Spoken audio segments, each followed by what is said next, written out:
In today's video, I'm going to teach you how to fix Davinci Resolve GPU initialization failed. If you're seeing that message when launching Davinci Resolve, it usually means Windows is trying to use your laptop's integrated graphics instead of the dedicated GPU. We'll walk through forcing Windows to use the high-performance GPU and then setting the correct GPU options inside Resolve so it launches reliably. Start on your Windows desktop. Click the Start icon, then open Settings. In Settings, go to System, then Display. Scroll to find Graphics. This is where Windows lets you choose which GPU an app should use. Click Browse. Navigate to your Davinci Resolve installation folder, which is typically C+ program files, Blackmagic Design, Davinci Resolve, and select resolve.exe. After it appears in the list, click Options.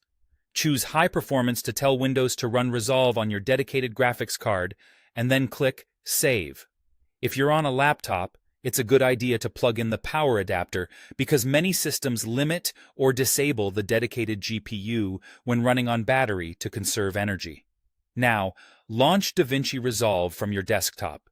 Once it opens, load an existing project. Opening a project helps verify that the GPU is actually being engaged and makes the next settings more meaningful. Next, go to the Davinci Resolve menu. Under the System section, select Memory and GPU. By default, Resolve may try to manage your GPU automatically, which doesn't always pick the right device on hybrid graphics laptops. Uncheck Auto for both GPU processing mode and GPU selection. For GPU processing mode, choose CUDA if you have an NVIDIA card, or choose OpenCL if you're using an AMD card. This tells Resolve exactly which GPU framework to use, removing any guesswork.